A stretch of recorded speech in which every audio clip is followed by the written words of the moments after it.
Gostaria que os irmãos abrissem a palavra do Senhor em 2 Coríntios, capítulo 5. A partir do versículo 11 ao versículo 17.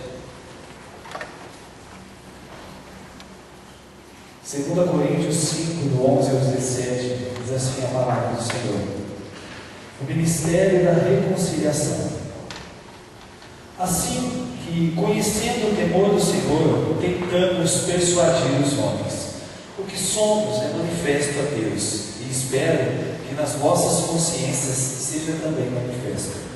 Não nos recomendamos outra vez a vós, mas damos-nos ocasião de vos gloriardes por nossa causa, para que tenhais responder aos que se gloriam na aparência e não no coração. Se enlouquecemos é para Deus, se conservamos o juízo é para vós. Pois o amor de Cristo nos constrange, julgando nós isto, um morreu por todos, logo todos morreram.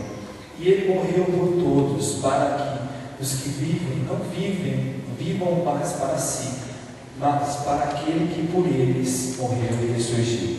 Assim que daqui por diante a ninguém conhecemos segundo a carne. Ainda que tenhamos conhecido a Cristo segundo a carne, contudo agora já não o conhecemos desse modo. Portanto, se alguém está em Cristo, nova criatura é. As coisas velhas já passaram, tudo se fez novo. Amém? Senhor Jesus, nessa manhã nós agradecemos ao Senhor, Pai, pelo privilégio tão grande de estarmos aqui, podendo aprender mais do Senhor, ó Deus. Pedimos que o Senhor venha nos, ó Deus, ensinar através da Tua palavra, que o Espírito Santo de Deus venha transformar as nossas vidas, que o Senhor venha ministrar aos nossos corações poderosamente, Senhor, ó Deus, porque a Tua palavra transforma as nossas vidas, porque a Tua cruz, ó Deus, transforma o nosso viver completamente, ó Deus. E queremos, ó Pai, aprender mais do Senhor. Que o Teu nome, ó Deus, seja engrandecido, que o Teu nome, ó Deus, seja glorificado, que o Teu nome seja entronizado, ó Deus, e que nós, como povo Teu, como ovelhas do Senhor, nós possamos aprender mais e mais do Senhor a cada dia, para a glória, honra e louvor do Teu nome somente, em nome de Jesus. Amém. Os irmãos podem se assentar. Queridos, hoje no final da aula nós vamos ler um versículo de 2 Coríntios 5,17, que foi o versículo lido pela Simone, agora no último versículo que nós lemos também, que diz: assim, se alguém está em Cristo, é nova criatura. As coisas antigas já passaram, eis que se fizeram novas. Amém? Queridos, assim, a lição ela vai falar exatamente sobre o poder transformador da cruz. Se eu e você analisarmos a palavra do Senhor, é claro que, embora se escorrermos todos os livros da palavra, principalmente o Velho Testamento, o Velho Testamento ele vem sempre para apontar para a realidade da cruz. Tudo que foi escrito na palavra, na Bíblia, no mesmo, tudo que antecedeu ao advento da cruz, tudo isso foi indicado para a cruz. Na verdade, toda a história da palavra, tudo que foi falado no Velho Testamento, toda a história de Israel, tudo mesmo os profetas sendo levantados, sendo usados por Deus para anunciar o Evangelho, assim, para falar que o Messias viria, tudo isso teve um só propósito: apontar para a cruz de Cristo. Então, se nós olharmos para estudarmos a fundo mesmo a palavra de Deus, nós vamos ver que o propósito todo da Bíblia para nós é nos mostrar Cristo, nos mostrar a cruz de Cristo, porque sem a cruz de Cristo nós não poderíamos nada. Nós nem estaríamos aqui se não fosse a cruz de Cristo, se não fosse Jesus, se não fosse a sua morte, a sua ressurreição, se Ele não tivesse vindo pagar o preço do nosso pecado, não tinha nem razão de ser, porque nós nem teríamos acesso ao trono de Deus. Uma coisa que as pessoas falam, por aí, que não é verdade. As pessoas falam: todo mundo é filho de Deus. Não é verdade. Isso é mentira. Então a gente tem que entender pela palavra de Deus que a palavra diz em João 1,12: a tantos quantos o receberam, deu-lhes o poder de serem feitos filhos de Deus. Então, todo mundo é filho? Não. Todo mundo é criatura de Deus, foi criado por Deus. Mas como estávamos todos debaixo da maldição do pecado, então todos estávamos mortos diante de Deus. Então, quem se torna filho? Somente quem tem Cristo, quem recebeu a Cristo como seu Senhor e seu Salvador. Então, todo mundo é filho de Deus agora. Todo mundo vai para o céu. Não, não é verdade. A palavra não garante isso. Quem é filho é somente aquele que aceitou Jesus. Então, a obra de Cristo, ela vem justamente para nos tornar filhos. Então, a cruz veio para que hoje nós pudéssemos sermos tornados filhos de Deus. Se não tivesse a cruz, nós estaríamos condenados eternamente. Então, a cruz de Cristo, ela é um divisor de águas na nossa vida. Vamos dizer assim, ela muda completamente o nosso viver, porque sem a cruz não existe salvação, sem a cruz não tem como ter acesso ao Pai, sem a cruz não existe nova vida, nada, nós estaremos mortos e condenados. Então, tudo o que Deus fez foi justamente apontar para a cruz, porque ela é o fato mais importante que deve haver na nossa vida. Então, talvez a gente pode achar assim, talvez quando eu tiver uma casa muito bonita, eu for formado em alguma coisa, eu for doutor em alguma coisa, quando eu me casar, eu tiver isso, eu tiver aquilo, aí sim, eu vou estar pleno. Não, nós só vamos estar pleno quando nós passarmos pela cruz. Aí sim nós vamos ter plenitude mesmo, porque o resto disso tudo vai ficar. E agora quem não passar pela cruz vai ficar longe de Deus também. Então aqui, queridos, ele fala assim para nós, uma das mais belas afirmações do apóstolo Paulo sobre a vida transformada que temos em Cristo está em 2 Coríntios 5,17.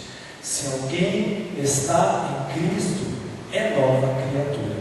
Então isso significa que é impossível alguém dizer que é cristão e ainda assim viver sob o domínio do pecado. Então, assim, eu creio que esse versículo da palavra de Deus, ele é maravilhoso, ele é glorioso, né? Muitas vezes nós dizemos, assim se alguém está em Cristo, nova criatura é, as coisas velhas já passaram, isso tudo se fez novo. Então, quando Paulo ele escreve isso, ele está falando que quem está em Cristo realmente, quando nós passamos pela cruz, quando nós temos uma experiência com Deus, a nossa vida ela precisa ser transformada. Então, se nós estamos em Cristo, a nova vida ela tem que ser manifesta. Porque se nós falarmos que nós estamos em Cristo e nós continuamos nas mesmas práticas do pecado, na mesma vida de antigamente, ou seja, se ninguém conseguir olhar para nós e falar assim, você realmente mudou, você não é mais o mesmo. O que aconteceu com você? Espera aí, se a nossa postura diante do pecado, das coisas, for não mudar em nada, como que nós somos criatura? E também vem falar também sobre a mudança no sentido das coisas do passado, do nosso trato passado. Por exemplo, às vezes as pessoas falam, é impressionante, agora virou crentinho, que é assim o termo que eles usam, né? Virou crentinho, agora virou santo. Andou com a torcida do Corinthians, agora foi para a igreja, ela é santa. Roubou tudo que tinha dinheiro, tudo que tinha, fumou tudo que tinha na vida, matou, fez isso, fez aquilo, agora virou crente, agora virou santinho. E você vê isso principalmente, que ele pode ver nos deboches da novela. Novela, quando fala de crente, é só para debochar. É só para debochar. Pode ver. Eu vi esses dias na semana mesmo na internet que tem uma novela aí que já vai abordar uma mulher que ela vai ter uma vida torta e que ela vai virar evangélica. Mas você sabe que a Globo nunca mostra verdadeiramente, né, o que Jesus faz. Tem que vir com um tom de sarcasmo, de ironia, de deboche. Mas assim não importa o que nós fomos no passado. A verdade é que quando a palavra diz sobre isso, se alguém está em Cristo, nova criatura é, não importa o que nós fizemos, não importa o nosso passado, não importa nada o que nós fomos, porque realmente Deus nos transforma, literalmente, da água para o vinho. Deus nos transforma e nos faz nova criatura. Verdadeiramente, nós sabemos que a consequência do nosso passado fica, que as pessoas vão lembrar, o diabo vai usar as bocas do inferno para falar contra nós, vai tentar sempre nos acusar, mas importa que se alguém está em Cristo, nova criatura é. As coisas velhas já passaram, eis que tudo se fez novo. Então é uma nova história, é uma nova vida. Então, verdadeiramente, a cruz de Cristo, ela nos dá a possibilidade de sermos transformados. Então, olhar para a cruz, irmão, e ver um Cristo pregado lá, só vê alguém pior do que a gente. Tá? Então, se nós olharmos para a cruz e vermos Cristo pregado lá, nós vamos falar, vixe, está pior do que eu, não é? Mas a cruz está vazia. Graças a Deus, a cruz está vazia. Mas por essa obra tão gloriosa que Jesus fez, hoje nós temos o privilégio e a graça de podermos ser transformados. Literalmente, não importa o que eu fiz no meu passado, não importa nada, porque a obra, a cruz é poderosa para transformar completamente a minha vida. As nossas vidas, elas podem ser transformadas totalmente, mudadas completamente. Algumas pessoas até falaram, acredito, e daí?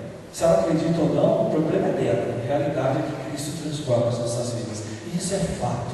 Então, estou nem aí porque os outros estão pensando. Importa o que de fato eu sou e de fato o que Deus fez através da minha vida. Ele fala assim, infelizmente essa mensagem de transformação tem sido abandonada por muitos pregadores que anunciam o Evangelho que se misturou com a mentalidade mundana. Por causa disso, tem pouco impacto na vida das pessoas. Hoje vamos analisar o poder sempre contemporâneo e transformador da cruz. Queridos, hoje eu creio assim, que quando ele aborda essa questão que muitos pregadores têm abandonado essa mensagem da transformação de vida, queridos, você acha que como pastor a gente ora pela igreja para quê? Para você ser rico? Claro que não. Não estou de olho no seu bolso. De forma alguma. A gente, pelo menos eu oro para que essa igreja seja transformada. E que verdadeiramente o povo que aqui serve a Deus tenha uma experiência com Deus. Que seja assim transformado mesmo. Que tenha a velha vida assim abandonada e viva uma nova vida. A vida que Deus tem para nós. A vida assim de uma nova realidade na presença do Senhor. Então minha oração para essa igreja é essa. Você estava esperando que eu ore para você ficar rico? Não vou fazer isso. Se Deus quiser te abençoar desse jeito, amém. Glória a Deus que venha sobre a sua vida.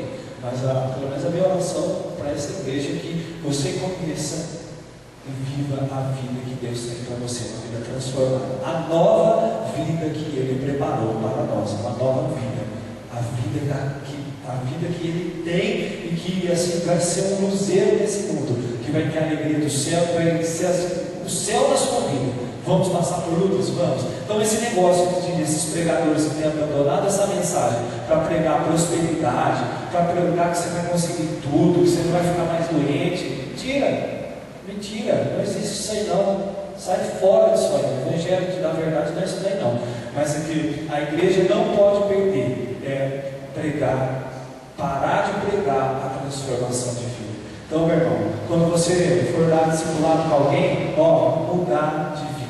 Não tem como ser nova criatura, estar na igreja e continuar com as práticas do passado. Não adianta, não tem como falar que é nova criatura e amar as coisas lá de fora, querer as coisas lá de fora, continuar na velha vida, continuar na prática das mesmas coisas. Não. Assim, se alguém está em Cristo, nova criatura é. As coisas velhas, até aquele momento, passaram. Eis que tudo se fez novo. Então, o que eu vivia ali atrás, de pecado, ficou para trás. Aquela vida que eu vivia era de um jeito, agora é uma nova realidade, tanto de liberdade, né, como também de uma nova conduta de vida. Tá? E aqui do lado esquerdo da revista, ele fala assim, conversão. As palavras gregas usadas no Novo Testamento e traduzidas como conversão são epístrofe e metanoia, que descreve uma meia volta no pensamento e no viver. Por que meia volta, irmão? Porque se eu der uma volta completa, eu vou voltar no mesmo lugar, certo? Então meia volta vai mudar o sentido da vida. Então, por que não uma volta? Se eu der uma volta, eu vou voltar no mesmo lugar. Então, meia volta, você vai mudar o quê? O sentido da sua vida. Então, você estava indo para um lado, você vai literalmente ir para outro lado. Então, é isso que a palavra conversão na palavra de Deus está dizendo. Então, se nós estávamos indo, o mundo estava descendo para a direita, com a conversão nós vamos para a esquerda. Isso significa que nós vamos contra a maré, nós vamos remar contra o sentido do mundo, literalmente. A nova vida em Cristo é viver contra o sistema do mundo, contrário do que o mundo ensina. Vai chamar de doido, vai chamar de fanático, vai chamar de um monte de coisa, mas é a vida de Deus. É a vida de Deus, é o propósito de Deus. Então, se eu quero servir de fato a Deus, falar que serve a Deus, irmão, é uma coisa.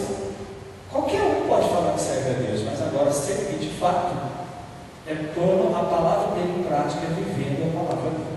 Okay? E ele fala assim, ó, epístrefo, conversão, inclui uma mudança de senhores. A pessoa que estava sob o senhorio de Satanás começa a viver sob o senhorio de Cristo. É uma virada da vontade humana para Deus. Então, epístrefo fala sobre a conversão, onde o Senhor da nossa vida muda. Quando nós nos convertemos, quando nós passamos a Cristo, que nós éramos propriedade assim, do diabo. Mas ele não existe. Existe porque a palavra fala. Assim como existe Deus, também existe o diabo. Assim como existem os anjos, também existem os demônios. Então, quando nós não somos de Cristo, nós automaticamente somos do inimigo. Então, quando há conversão, até então o Senhor da nossa vida é Satanás, é o inimigo. Só que quando nós nos convertemos a Cristo, quando nós passamos pela cruz, verdadeiramente o Senhor da nossa vida passa a ser o Senhor Deus. Aí sim nós temos outro Senhor. E também ele vai falar que o que muda também, fora o senhorio, o dono da nossa vida. Até tem uma canção, nós cantamos tantas vezes aqui, né? Tu és o dono do meu coração. Verdadeiramente, aí sim ele é o dono da nossa vida. Na verdade, ele é o dono da nossa vida, ele é o dono de tudo. E metanoia já é usado no Novo Testamento e significa mudança de mente, é dar uma meia volta, não só nos pensamentos, mas em todos os aspectos da vida. A conversão é uma mudança total nas inclinações e na direção da vida. Da mesma forma que nós passamos a ter outro dono, nós também temos que a conversão, irmãos, ela tem que acontecer aqui e aqui. É a metanoia que eles falam, né? A metanoia, então guarda bem essa palavra, metanoia, mudança de mentalidade, mudança de postura, mudança de conduta, mudança de pensamento. Então as coisas que até então eram normais na minha vida, já não são mais. As coisas que o mundo fala que é normal, quem fala que isso é normal, é um mundo moderno, é um mundo do capeta, do inferno, que o diabo vai vir cada dia com uma novidade e vai falar assim, aceita, porque o mundo está assim, todo mundo está assim, só que a maioria do mundo está indo para o inferno. O que a pessoa precisa fazer para ir para o inferno? Nada, ela já está a caminho do inferno, sabia? Ninguém precisa fazer nada. O mundo já está a caminho do inferno. Na verdade, o que ela tem que fazer é sair do percurso. E isso só através de Cristo. Então, quando nós aceitamos a Cristo, quando nós pedimos a Cristo, nós entregamos a nossa vida para Jesus de verdade, aí nós mudamos o sentido. Todo mundo está indo para o inferno. Agora mudou. Aceitei Cristo, então eu mudo o sentido da minha vida. Agora eu outro ponto.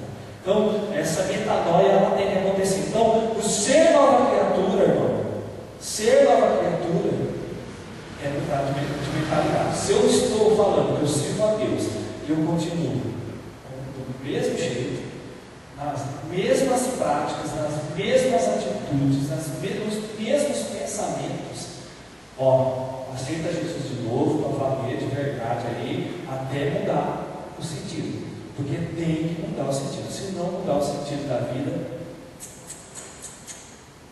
não tem como. Então tem que mudar. E o poder transformador da cruz é isso mesmo. Ele transforma as nossas vidas poderosamente. A cruz tem que transformar as nossas vidas. Ela é poderosa para transformar. E aí ele continua discorrendo, né? Ele divide a lição em 3 partes. Primeiro, que o Evangelho da cruz ele é transformador. Segundo, como ocorrem as mudanças na vida. E o terceiro é estar em Cristo. O que é o estar em Cristo? Primeira parte do Evangelho da Cruz é transformador. Ele fala que a cruz simboliza a nossa morte para o pecado. Um morreu, todos morreram. 2 Coríntios 5,14. Então ele fala assim: o Novo Testamento em nenhum momento admite qualquer compatibilidade entre a vida com Cristo e a conduta subjugada pelo pecado. Como viveremos no pecado, nós, os que para Ele morremos? Então, quando Jesus subiu naquela cruz, Ele morreu por nós, Ele morreu por causa dos nossos pecados, pelos nossos pecados. Ali, a morte dele, quando nós nos identificamos com Ele, nós estamos dizendo: olha Jesus, assim, da mesma forma como o Senhor morreu, eu morri contigo. Embora Jesus não tinha pecados, Ele levou sobre si os nossos pecados, e assim nós nos identificamos com Ele. Então, esse negócio de falar eu estou com Cristo e continuar na vida de pecado, não existe. Se Cristo morreu por mim, pelos meus pecados, Ele levou sobre Ele tudo que estava sobre mim, aquela vida, e eu me identifico com Ele, então eu também tenho que morrer para o pecado. Eu não preciso subir na cruz, porque Ele já subiu por mim. Mas, agora, viver, me esforçar para viver uma vida santa, que glorifica o nome do Senhor, que o abandono do pecado tem que acontecer. Isso tem que acontecer, porque a palavra fala. Então não adianta, não tem como falar, ter uma vida com Cristo e ainda continuar subjugado pelo pecado. Não. Ele fala assim: morremos com Cristo. Morremos com Cristo. Nosso velho homem foi crucificado. Romanos 6,6, que fala assim: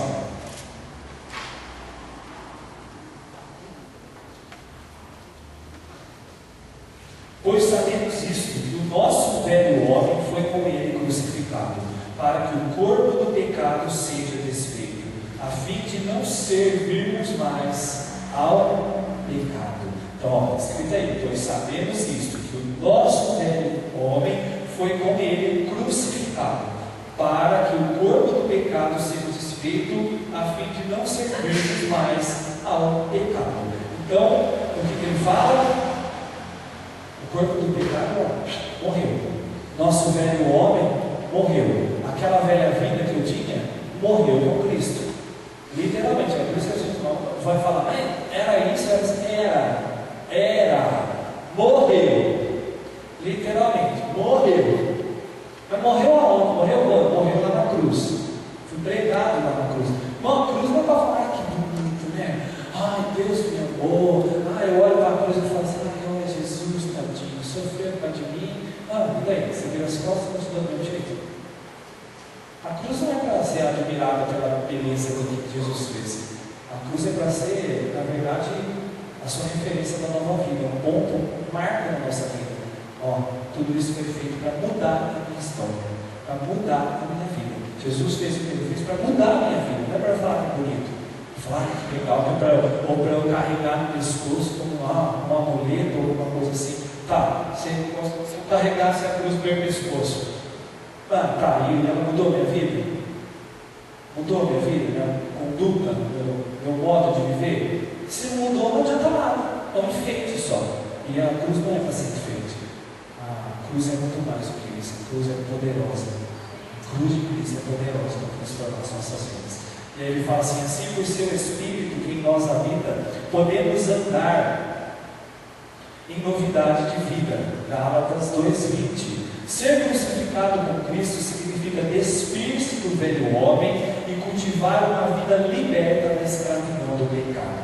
Contudo, isso não significa que não travamos uma batalha diária contra a nossa natureza pecaminosa. Diariamente temos de fazer morrer a natureza carnal. Então nós nos identificamos com Cristo, nós morremos para o pecado. Mas isso, como a lição fala, não significa que nós não vamos ter que, agora eu fiquei impecável, não perco mais. Agora eu sei que Jesus, aleluia, glória a Deus, agora nada me atinge mais. Não é verdade. Por quê? Porque nós estamos ainda morrendo, habitamos nesse corpo de carne. O espírito, na verdade, está pronto, mas a carne é fraca e ela milita contra o espírito. Então, tudo que acontece, ela acontece principalmente dentro de nós. A nova vida, ela acontece no nosso espírito, no nosso interior. Só que nós habitamos uma carne, um corpo de carne ainda, que ele vai militar contra nós, ele deseja o pecado. Se tem alguém que ama o pecado, meu irmão, é o carnão que se mora, esse lugar que se mora. Isso aqui, ó, ama o pecado. O pecado da carne é uma delícia, é tudo de bom. Só que para Deus é morte. O pecado, a carne ama o pecado, adora o pecado, ela vive para o pecado. Agora, o nosso espírito ele é transformado. É ali que acontece o novo nascimento. A obra de Cristo ela acontece lá dentro e ela vem para fora. É de dentro para fora, não é de fora para dentro. Ela vem de dentro e se exterioriza.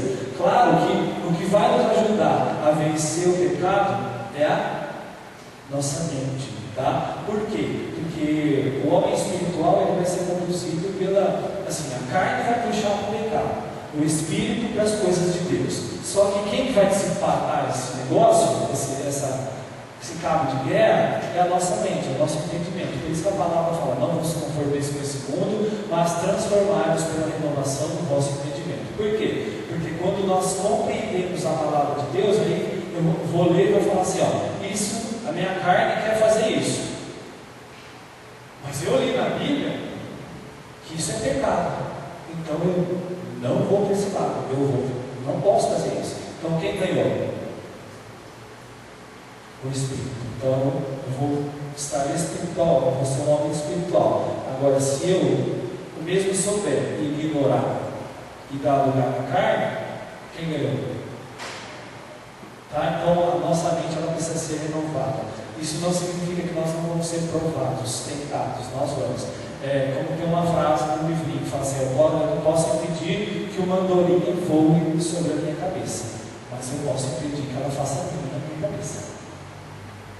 Tá? Não posso impedir que ela voe sobre a minha cabeça, mas eu posso impedir que ela faça ninho na minha cabeça. Então ser tentado não é pecado. Não é? Ser tentado não é pecado. Dar lugar à tentação é que é pecado. Aí sim ela vai gerar o pecado. Então, B, a cruz simboliza a nossa união com Cristo. Glória a Deus. Queridos, quando nós nos identificamos com Cristo ali na cruz, nós estamos nos unindo a Ele, dizendo: olha, o que o Senhor fez é por mim. Então ele fala assim: pois pela lei estou morto para a lei, a fim de viver para Deus. Aí é o versículo 20. Estou crucificado com Cristo, é 2,19, mas a gente vai ver 2,20. Estou crucificado com Cristo e já não vivo, mas Cristo vive em mim.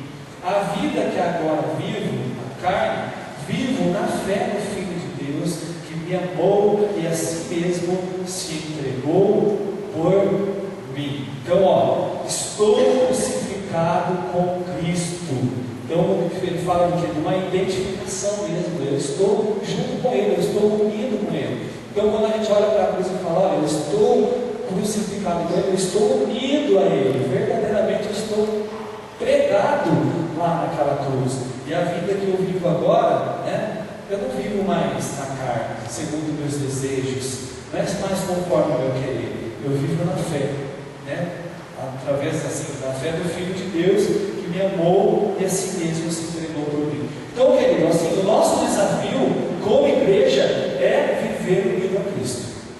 Não é independente de Cristo. Não é tipo assim: eu aceitei Jesus, então naquela hora eu subi lá na cruz, glória a Deus, eu aceitei Jesus, agora eu desci, vou continuar vivendo a minha vida. Não. Literalmente eu subi para ficar. Eu subi para ficar até o dia que Jesus voltar, ou até o dia que eu buscar. Então não é esse negócio: eu subo na cruz e desço. Não, literalmente nós temos que nos ver todo dia pregado, toda hora pregado com Ele, estar crucificado com Ele, estar unido a Ele sempre, sempre, sempre, todos os dias da nossa vida agora, todos os dias. Ok?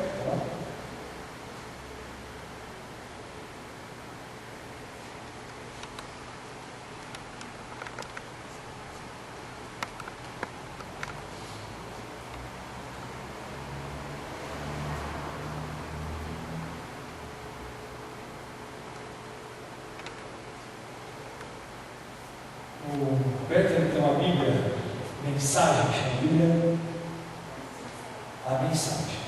E diz assim, o mesmo versículo que nós lemos aqui em Gálatas 2, 19 e 20, diz assim: explique o que aconteceu comigo. Tentei guardar regras e me esforçar para agradar a Deus, mas isso não funcionou.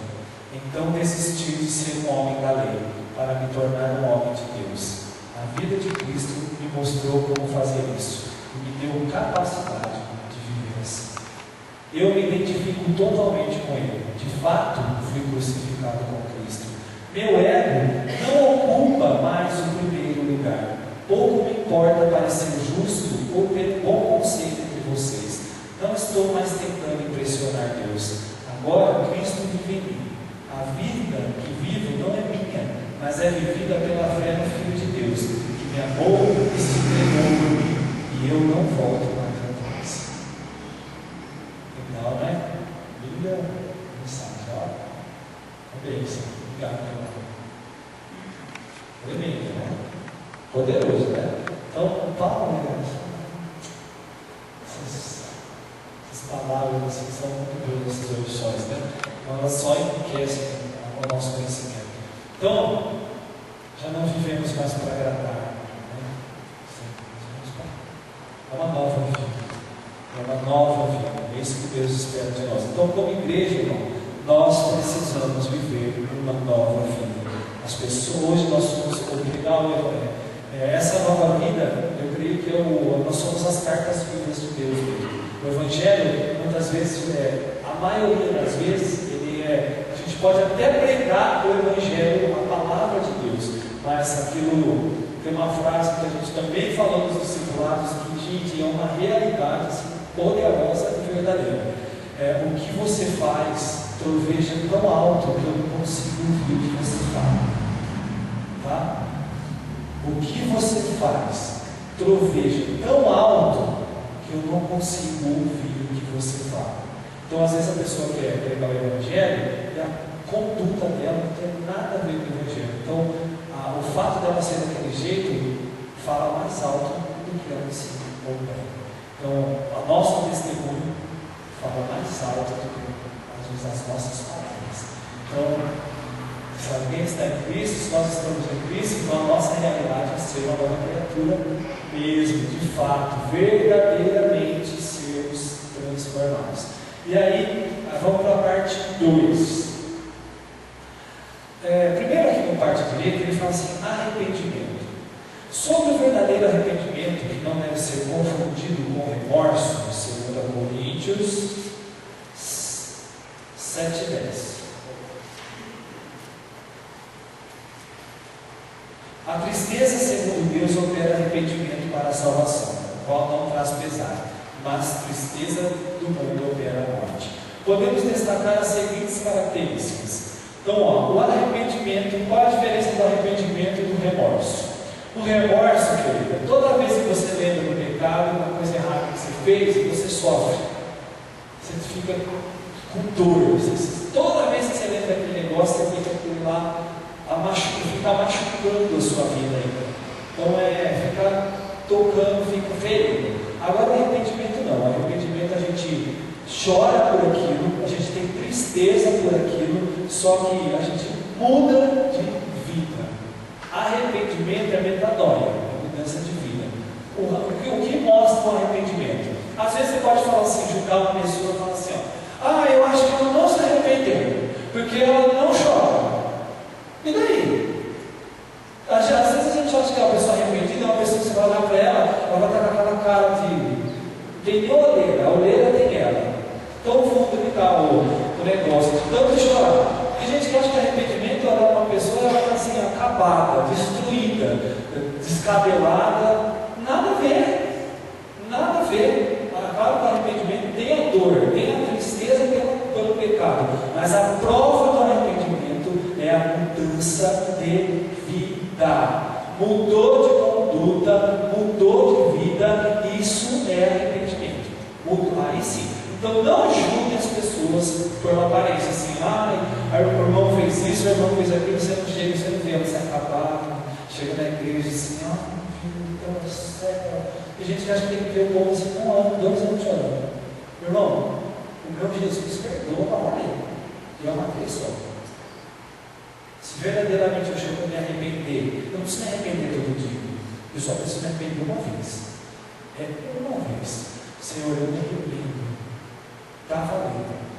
Às vezes eu vou chorar um dia, eu vou chorar alguns momentos ali na presença de Deus. Só que a minha mudança de vida é imediata depois disso. Então, quem sou eu, quem é você para ajudar alguém se está arrependido ou não?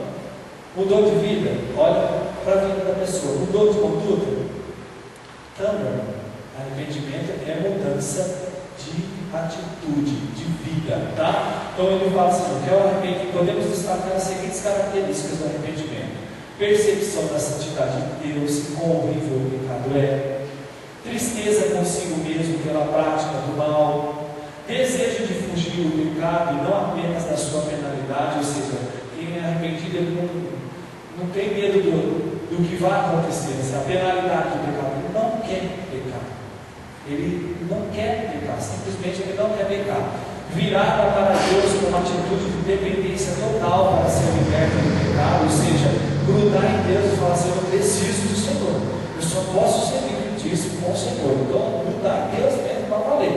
E abandono do pecado e uma determinação de viver para Deus. O resultado é uma vida mudada. Mudar. O arrependimento é mudança de vida. A pessoa fala: como que eu sei que eu me arrependi? Tá, como que você arrependeu? Como que a pessoa arrependeu? Gente, ela mudou totalmente, a vida dela é outra. E aí? Arrependimento é mudança, é o 180, tá? É o 180. Então, a pessoa pode ter feito o que for na vida.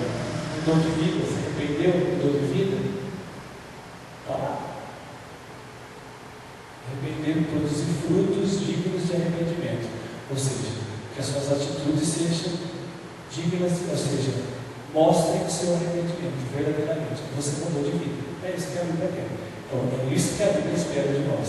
E os sermos nova criatura, sim, se alguém está em Cristo, nova criatura é justamente isso, tá? E como ocorrem as mudanças na vida?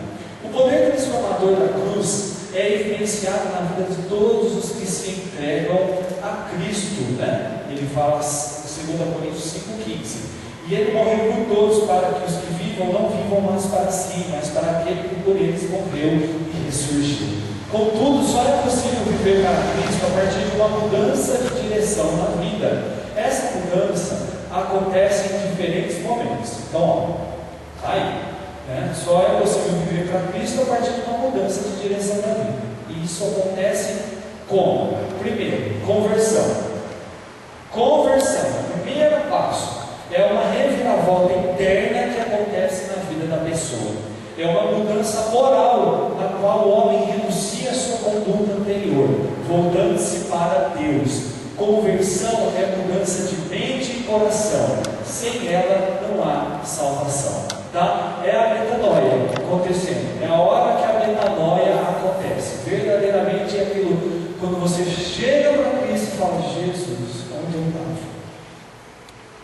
É aquela, onde eu estava até agora? Que vida é essa que eu estava? É o seu encontro com Cristo mesmo. É um momento em que vem, muda totalmente. Tem a percepção que a nossa vida está torta, está errada e tem que mudar.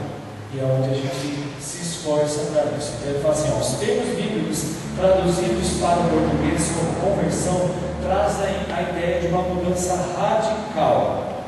E significam basicamente voltar. Portanto, converter-se é mudar completamente de direção. Conversão é procurar o bem em vez do mal, inclinar o coração para Deus e circuncidar o coração. Ou seja, ter nosso coração transformado, ter a nossa vida transformada. Convergir, irmão, é isso mesmo. Ó. A ideia de divergir e convergir. Quem estudou ondas na parte de física, quem gostava de física, que amava, né? Uma bênção, as lentes, os espelhos, e aí falava como o espelho era convergente e quando ele era divergente. Vocês lembram disso? Tem umas caras assim, paga esse trem da minha vida. Não, gente, mas o que era um espelho convergente? Era aquele que as ondas vinham, quando batiam nele, eles divergentes, eles abriam, iam para vários lados, né? Agora, o espelho convergente era aquele que as ondas pegavam, né? E ele ia bater num lugar só, então eles convergiam para um ponto só. Todos os raios iam para aquele mesmo lugar. Então, conversão mesmo. Ir para um ponto só. Se a nossa vida estava tudo torta, e para todo quanto é lado, a gente vai só bater no lugar, que é convergir para Cristo. O foco é Cristo. Tá? Então ele fala sobre isso. Então a conversão é isso, é a mudança total. Agora meu foco é Cristo, minha vida é Cristo, essa é a nova vida que eu tenho. Quando não há conversão, há juízo divino. Então, querido, o juízo, mais uma vez a gente vai cair para onde? Juízo é para filho? Não, juízo é para ímpio. O juízo de Deus é para ímpio, para quem não é convertido, para quem não tem ao Senhor. Para Cristo, para filho é o que? Correção. Juízo é para ímpio, correção é para filho. Tá? Então Deus corrige os seus filhos. Tá? Então ele fala: João Batista e Jesus iniciaram seus ministérios pregando a necessidade da conversão, e também os apóstolos falaram a mesma coisa. Então, sempre que eles falavam assim: livrai-nos da ira, convertam-se, arrependam-se. Por quê? Porque quem ia passar pela ira, pelo juízo, era quem não era filho, porque quem era filho não ia passar por aquilo. Então, aí a palavra. Então pode-se dizer que a conversão tem dois lados. Um é o da ação divina, pois ela é operada pelo Espírito, e a outra é da resposta humana, vista que a conversão exige fé e arrependimento. Então, tipo assim, esse momento que a gente fala vamos dizer assim, na verdade isso acontece em alguns passos, vamos dizer assim, a conversão, né? Primeiro você se arrepende, e aí você tem um reconhecimento, aí você fala: não, eu preciso de Cristo, realmente eu preciso dele. Então você conhece, você converge: eu preciso dele. Então aí a nossa vida converte para Cristo. Só que na hora que isso acontece, dentro de nós, verdadeiramente o Espírito de Deus também opera. Então vamos dizer assim, um sistema meio fechado aí. Tem que acontecer um para acontecer o outro, acontece o outro. Assim, não dá para acontecer algum deles sem acontecer o outro. Aqui está tudo junto. Então é tipo um efeito dominó. Vai caindo. Liberou o primeiro, empurrou o primeiro, e vai derrubando os demais. Então é um processo, tá? Que acontece em fases, assim, coisa mais assim, bem rapidinho. Você se reconhece, acontece tudo, vamos dizer assim, no momento. Tem a nossa parte, mas tem a parte de Deus também. Porque aí a gente, claro que quem nos convence do pecado, da justiça, do juízo é o Espírito. E só que também tem a nossa parte de reconhecer e falar: eu quero. O Espírito fala, e aí a gente tem que querer também. Então você ali a conversão, que vem com duas partes: ela é operada pelo Espírito e tem a resposta humana. Então o Senhor fala conosco e a gente responde a Ele. Então o Espírito ministra, Ele mostra, Ele ilumina os nossos olhos. Irmãos, a gente só consegue entender a palavra de Deus se o Espírito revelar, tá? Nós só entendemos o reino espiritual se o Espírito nos revelar, o Espírito de Deus. Então quando Ele vem e fala conosco, a gente, nossa, eu nunca tinha entendido isso. É aquele, sabe, que ilumina, parece que você nunca entendi isso. Eu lia a Bíblia, eu nunca entendi esse negócio, parece que agora deu um estalo assim. Eles falam de site, né? Não, mas é uma revelação, tem um nome, chama revelação isso daí. É revelação de Deus. Então é aquela hora que você fala: meu Deus, meus olhos foram iluminados. Eu nunca vi isso desse jeito. E aí você entende e o seu coração responde àquela revelação. Então, aí é onde vai exigir fé e arrependimento. E aí começa o processo. Então, se houve fé e o arrependimento, eu disse sim para Deus, então aí é onde há a regeneração. Aí Deus opera o maior milagre que existe, que é nós nascermos de novo. Tá? Esse é o novo nascimento. E ó, gente, isso tem que acontecer. Tá? Por quê? Porque quem não nascer de novo, o que vai acontecer? Não entrará dos céus.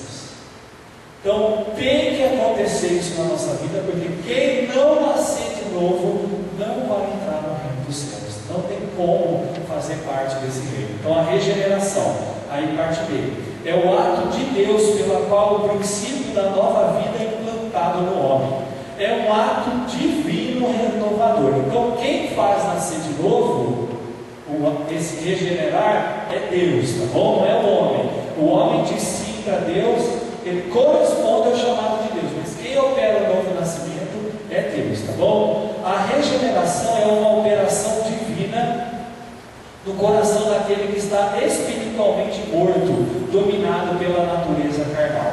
Regeneração é novo nascimento, o surgimento de uma nova criatura, que a gente fala sobre isso. Tem que nascer de novo, tem que nascer da água do Espírito, quem não nascer de novo não pode estar no reino. Assim, se alguém está em Cristo, nova criatura é, as coisas velhas já passaram, isso tudo se fez novo, esse aí é o novo nascimento. Então é onde Deus faz a sua obra na nossa vida. Até eu compartilhei já com os irmãos quando a gente canta aquela música Eu Nasci de Novo, nós vamos tentar fechar, faz-me ver assim como sou. Eu me lembro que quando eu estava lá em Lagoinha, há 11 anos atrás, 11 anos, eu lembro que foi quando gravou essa música.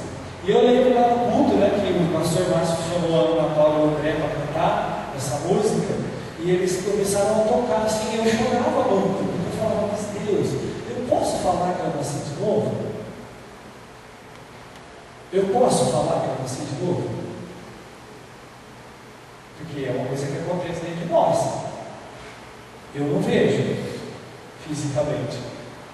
Mas e aí eu me lembro que eu perguntava, eu chorava, e falava, Deus, eu posso cantar esse negócio? Eu posso falar que eu nasci de novo mesmo? Vamos acreditar o Espírito Santo de Deus, Jesus do céu. Ele foi inesquecível, eu estou vendo o lugar que eu estou, tudo lá. Eu lembro que Deus falou assim comigo, você nasceu de novo, você foi feito a minha imagem e a minha semelhança. E aí eu lembro que eu falava assim, mas e os meus pecados? Eu tentava lembrar, sabe? Aí nessa hora a gente lembra do pecado, eu não conseguia lembrar.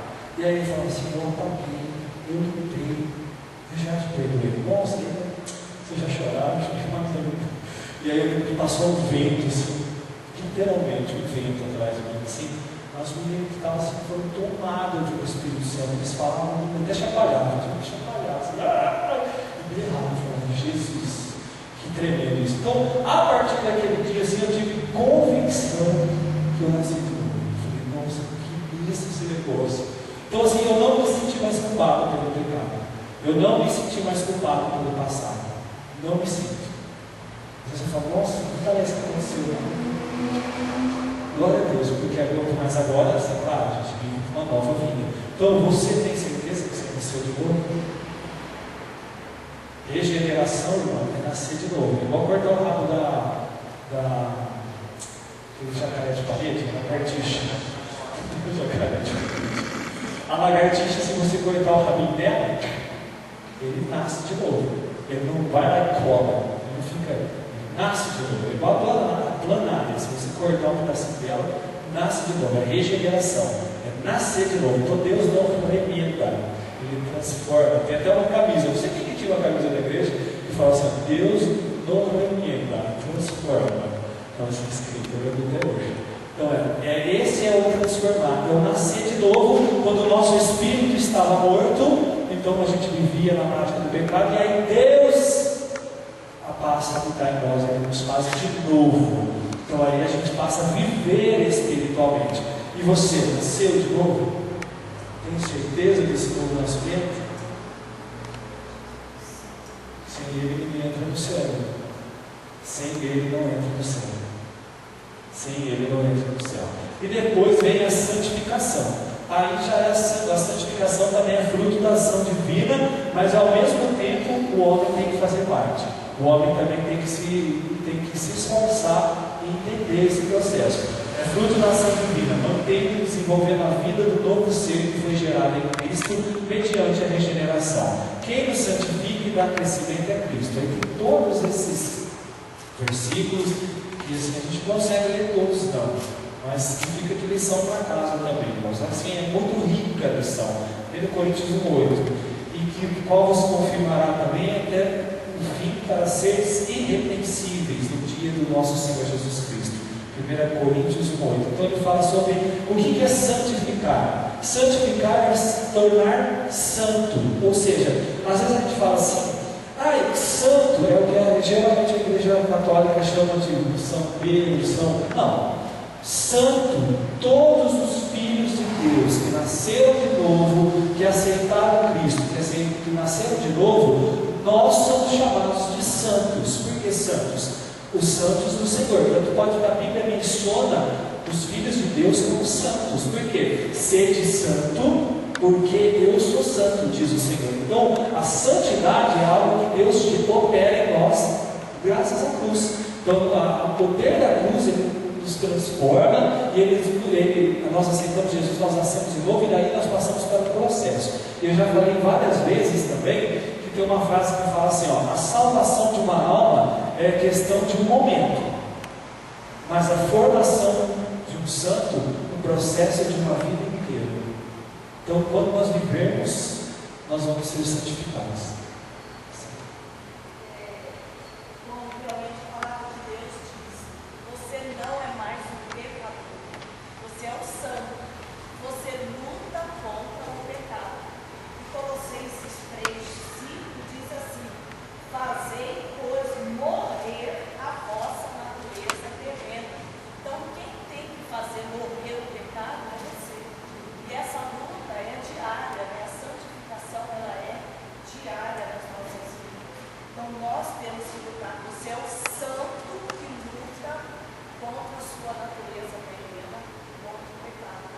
Nós nos esforçamos diariamente para não pecar. Na verdade, é uma luta constante e nós nos esforçamos. Agora eu vou falar assim: o crente não peca? Peca. Só que não é premeditado, é acidente. Tá? Não é premeditado. Até porque 1 João 1,10 diz assim: se dissermos que não pecamos, fazemos-lo mentiroso, e sua palavra não está em nós. Então quer dizer, se ele fala aqui para nós, se dissermos que não temos pecado nenhum, enganamos-nos a nós mesmos, e não há verdade em nós. Se confessarmos os nossos pecados, ele é fiel e justo para nos perdoar os pecados e nos purificar de toda injustiça. E aí onde ele fala, se dissermos que não temos pecado, fazemos-lo mentiroso, e a sua palavra não está em nós. Creio que se a gente parar realmente pecar, não tiver não, a gente faz vai embora para Jesus. Então a gente está lutando. A diferença é que nós lutamos contra o pecado diariamente. Sabe por quê? Porque o pecado, não é só forcar, adulterar, essas coisas, matar, roubar, essas coisas que a gente faz. Sabe, né? Pecado não é só isso. Pecado é aquele negócio que você pensa, que você não pode pensar que as pessoas não veem, mas Deus vê. Deus conhece, então, murmurar, que vai tanta coisa, irmãos, assim, os pensamentos que voam, que levam a tem um monte de pecado. Deixa eu voltar. Pastor, explicar essa parte do ser santo, e às vezes as pessoas não entendem essa palavra direito de ser santo. Ser santo é cada dia mais ser separado. Na verdade, santificar é ser separado. As coisas do mundo já não devem interessar mais para nós. A nossa vida, ela ser, vamos dizer assim, a santificação é um processo onde a nossa vida, cada dia nós vamos colocando ela alinhada com a palavra de Deus. Então esse é o processo de santificação. Cada dia mais ter a nossa vida alinhada com a palavra de Deus. A palavra diz isso. Então eu faço isso aqui, então agora eu não vou fazer mais. Vamos esforçar para não fazer mais. Então é alinhar a nossa vida à palavra de Deus, que são os princípios de Deus, eternos, santos, imutáveis, e que se nós inclinarmos a nossa vida conforme a palavra, esse é o processo de santificação, vai durar a nossa vida inteira. Ninguém vai virar perfeito de hoje para amanhã. Às vezes a gente vê os irmãos se convertem e eles ficam tão chateados que eles falam: como assim? Eu falei: não, calma, se esforça, ninguém vai virar de hoje para amanhã uma brilhante, ele não se enfia uma máquina assim que sai pronto. Ele é polido face a face. E a nossa vida também é assim. Então o processo de santificação é assim. Nós somos um diamante bruto que Deus vai transformando. Tem valor? Lógico que tem. Uma pedra de diamante, mesmo bruta, ela é valiosa. Ela só não é tão linda e tão perfeita como você pegar um diamante já lapidado, que você fala, olha isso aqui, que coisa linda, mas ela foi uma coisa bruta. Não foi? Então nós também, nós estamos sendo lapidados dia a dia. Por isso deixe ele lapidar, em nome de Jesus. Nós precisamos deixar ele lapidar. Tá? Então, santificação é um processo, tá? E nós podemos ser chamados de santos, sim. Se eu chegar aí e você falar, você é o santo de Deus, vem cá. Você se cita mesmo o santo de Deus, e ele diz assim, separado. Nós fomos separados do mundo, nós fomos separados das trevas, nós fomos tirados daquilo lá, e hoje nós somos povo de Deus, nós somos a nação santa, o povo escolhido, a geração eleita, o sacerdócio real. Então nós somos santos, sim, santos de Deus, santos homens de Deus e santas mulheres de Deus. Então vou chegar assim, ô santo, vem cá, pessoal, vem cá, santa mulher de Deus, vem cá. Amém, mas é mesmo. Glória a Deus. Quem garante isso? A palavra. O capeta me falar assim, pecador miserável. Pecador é redimido, dá licença. Sabe falar? Eu sei que eu sou falho, mas tem quem me justifica. Quem tentará acusação contra os eleitos de Deus é Ele que nos justifica. Então, nós temos glória a Deus, no respaldo, por favor. O pessoal falou que tem uma turma de cristãos que vão jogar futebol, né? E aí chega na hora, um acaba ferindo, machucando o outro, aí um fala assim, desculpa, varão, perdoa meu santo. Olha só, é totalmente diferente, né? Porque o mundo aí é um absurdo, vão jogar bola, se ouve coisas absurdas. E os cristãos não, né? Eles usam uma linguagem totalmente diferente, totalmente diferenciada. Exatamente, e assim você vai ver quanto mais vai passando, e esse processo de santificação muda o nosso falar, os nossos pensamentos, as nossas atitudes. Você vê assim, uma pessoa vai sendo transformada, e isso de dentro para fora vai acontecendo tudo. Pode ver que tudo andando, porque como que você acha um crente, irmão? Como você descobre um crente? Rapidinho.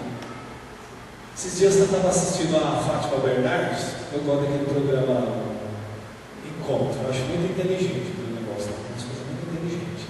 E estava falando sobre amizade, e aí estava falando de duas meninas cristãs, e uma delas teve câncer e raspou a cabeça, e a outra, por amor a ela, foi lá e raspou também.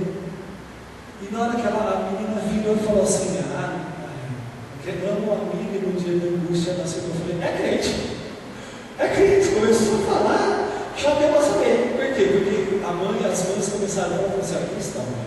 Você já falando na boca, você já conhece. Por quê? Porque as muda, vai mudando. Eu era uma boca suja de primeira categoria, não tenho vergonha de lembrar, pelo amor de Deus. As piores piadas que contavam na sala daí. Tá? Isso com 17 anos, tá? Só me converti com 19. Então, faz tempo. Hoje, se você fala que está lavando, você fala, Jesus do céu, lava a boca desse sujeito.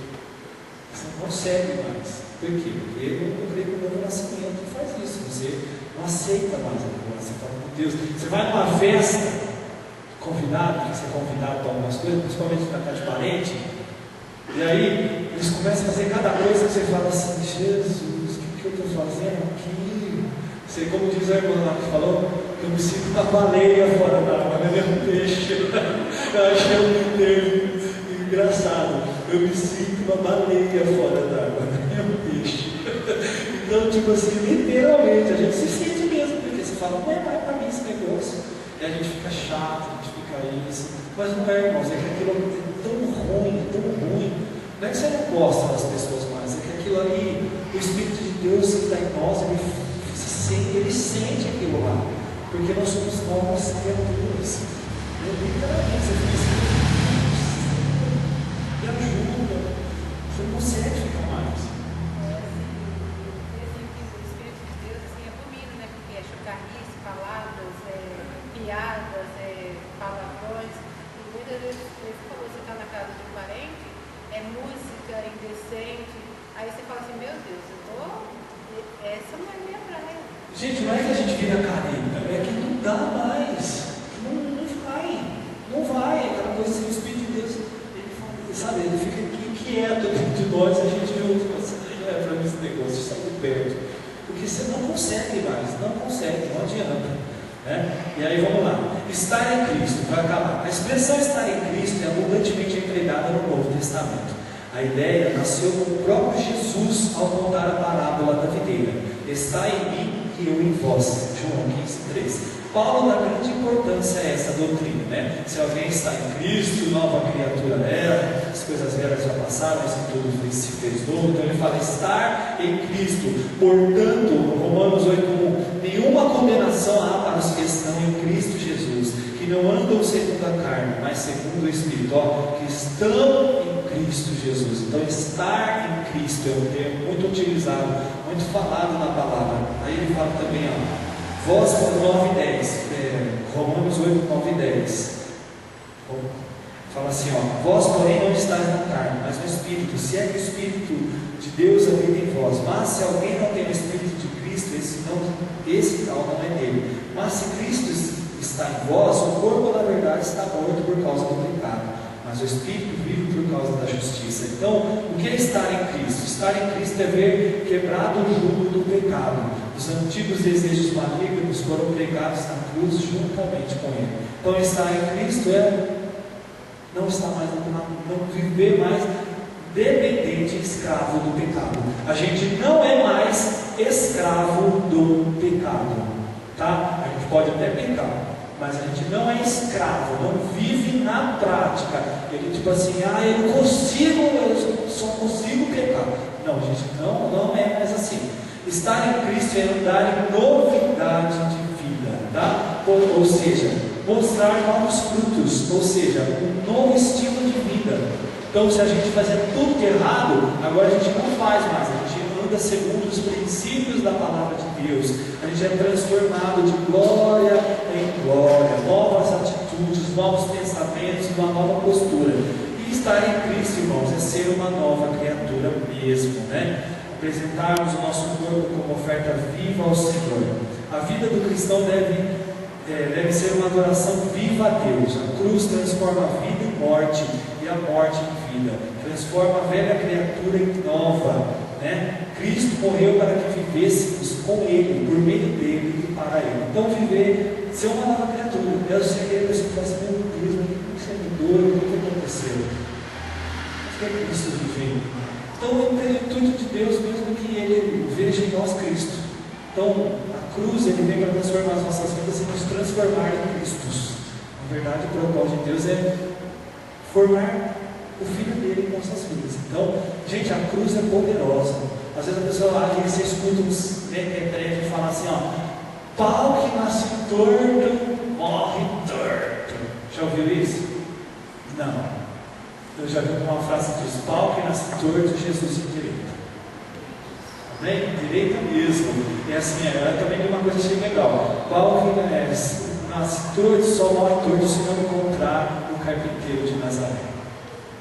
Achei muito essa frase. Eu falei, se encontrar o Nazareno, o Cristo não fica torto mais. Deus move. Então é justamente, esse não tem jeito, vai ser sempre assim. Não, encontra a cruz para você ver se você vai se pôr ou se não.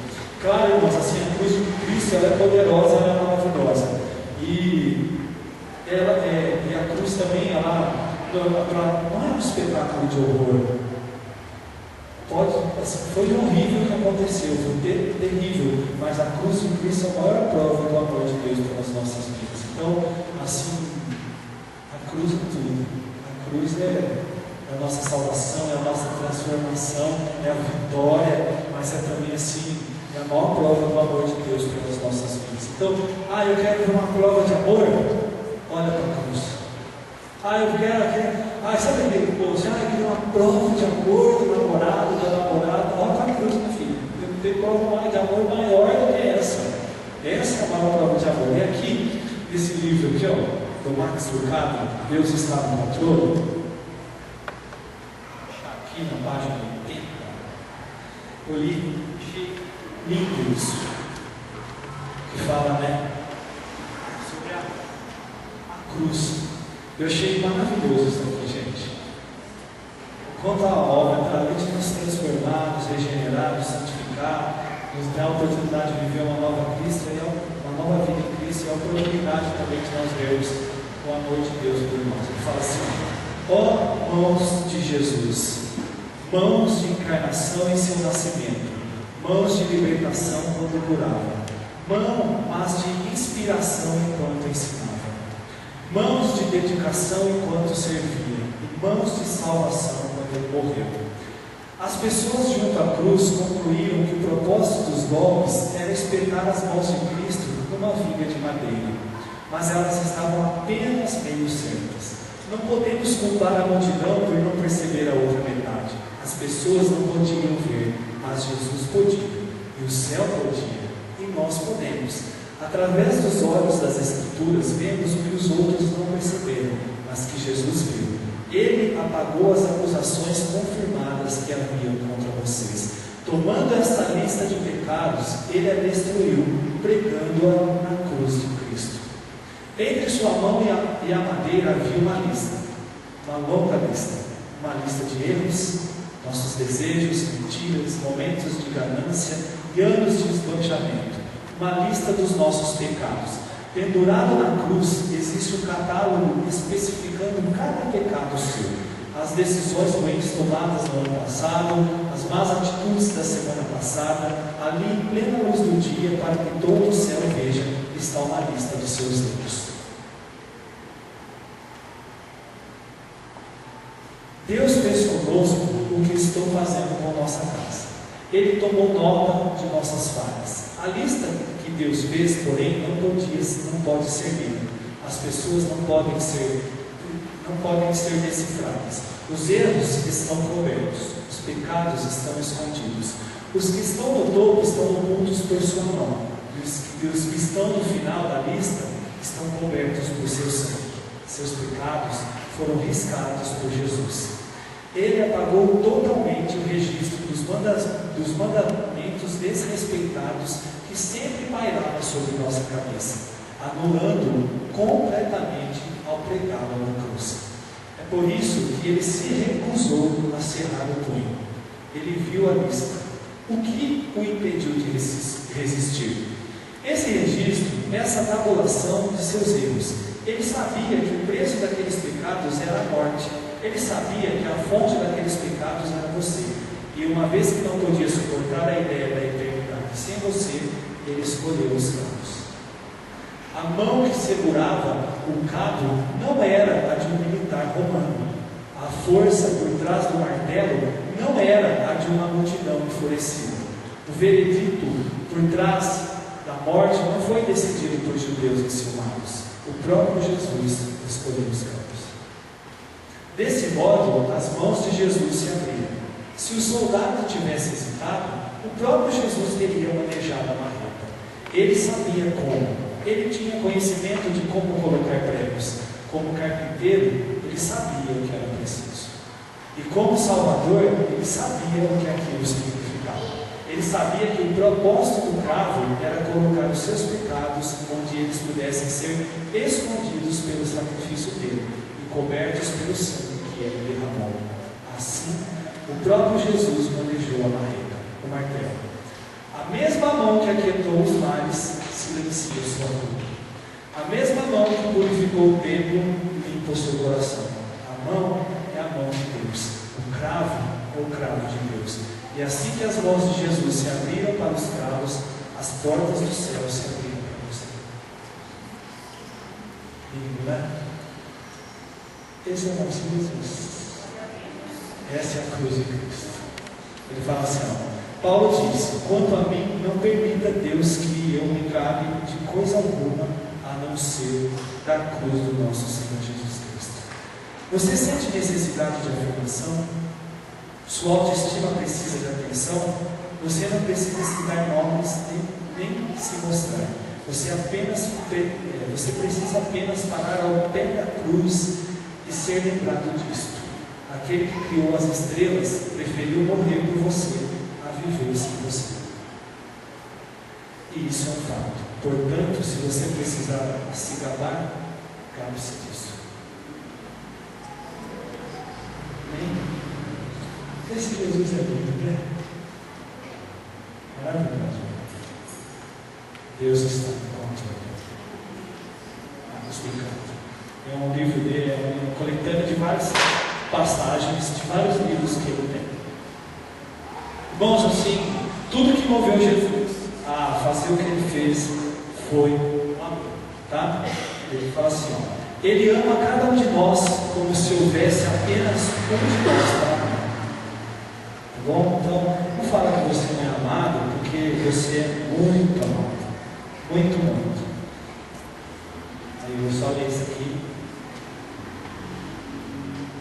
Quando lemos João 3,16, simplesmente e alegremente lemos porque Deus tanto amou o mundo. Quão vasto é o amor de Deus! Vasto o suficiente para o mundo inteiro. Você está incluído no mundo? Então você está incluído no amor de Deus. Bem? Nosso melhor amor é uma aquarela de criança diante do Rembrandt de Deus. Um dente de leão de um terreno baldio ao lado da rosa do jardineiro. Seu amor é forte como uma figueira. Nossas melhores tentativas se dobram como um salgueiro chorão. Olhe para a barriga redonda da camponesa grávida em Belém. Deus está ali. O mesmo Deus que podia equilibrar o universo na ponta de seu dedo flutua no ventre de Maria. Por quê? Amor. Deu uma espiada pela janela da carpintaria de Nazaré. Vê o jovem magrelo varrendo a serragem do chão. Ele já soprou poeira estelar do céu noturno. Por que trocar os céus por uma carpintaria?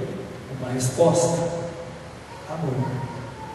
O amor explica porque ele veio, e o amor explica como ele se tornou.